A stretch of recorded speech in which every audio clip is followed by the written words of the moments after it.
and welcome to day one of the dollhouse I am making for my daughter for Christmas.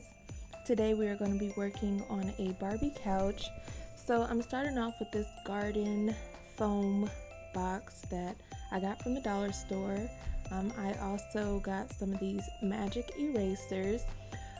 So I've always been into Barbie dolls since I was a little girl, and I knew when I had a daughter I was gonna make her a dollhouse. There is this YouTube page I've literally been subscribed to for over 10 years, since middle school or high school, and the name of that is My Froggy Stuff. A quick shout out just because I've been watching her for so long. But I got the magic eraser ideas from her couch that she had made. So when I went to the dollar store, I was just seeing what other materials I can get to make a functional couch that can be handled and played with by a 5-year-old. So I grabbed this garden tool to try to supplement some sturdiness within the couch, and it was leaking its film. It had this powdery stuff coming off of it, so I decided to hot glue these cardboard pieces to the foam to stop the leaking and the yucky feeling. But here I am just hot gluing the magic erasers to that cardboard set up. And then I have this felt fabric lining that I also got from the dollar store.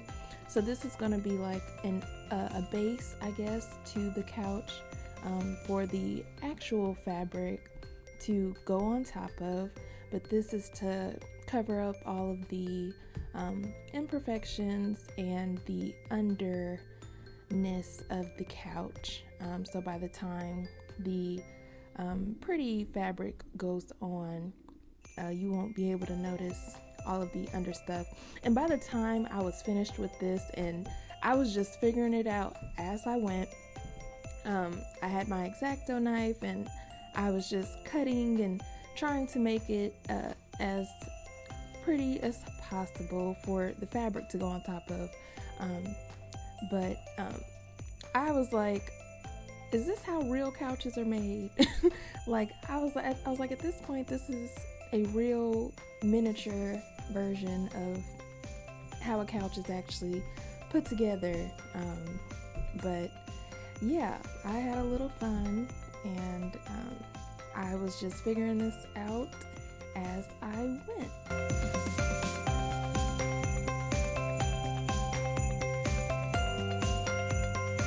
So getting around the armrest was a little difficult, and that's where my X-Acto knife came into place. But here it was all ready. This was the couch base, all of the necessary parts that went under here, and here is this fabric that I'm putting on top of the couch. It was really important for me to have this fitted as possible, less imperfections as possible. This is the first time I was working with fabric in this form, so I just hot glued everything. The hot glue is my go-to.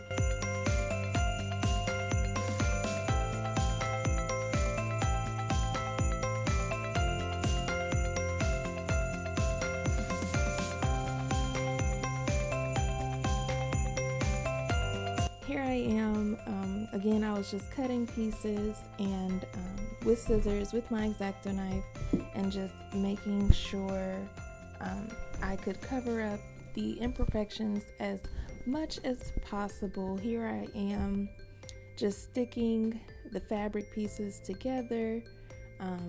It wasn't perfect, but barely noticeable. I got this fabric from Michael's. This was about half of a yard that I had got, and it worked perfect. I also found this fabric at Michael's along with this stuffing, and what I'm going to do is make a couple of couch pillows to go on top.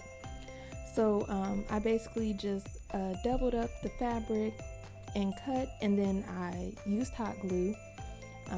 I also ended up getting fabric glue, so I would recommend fabric glue over hot glue if you're not familiar with using a hot glue gun.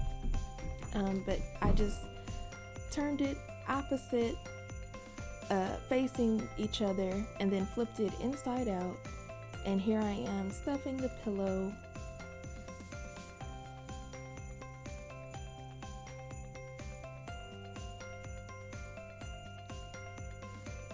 I'm also going to seal the pillow and make sure that any errors or imperfections are fixed. Like there was this small hole, so I just put a little glue and just like I was with the couch, just sticking it together.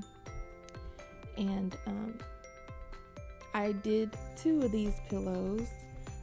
So for this couch, I just did the same thing again for another pillow.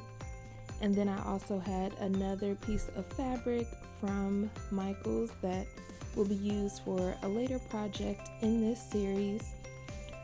So once I had my pillows, I also made a throw out of the other fabric, and after that the couch was done, and here it is, ready, functional. And I just grabbed one of my daughter's dolls out of the toy box, and here she is. Join us for part 2 of this DIY doll.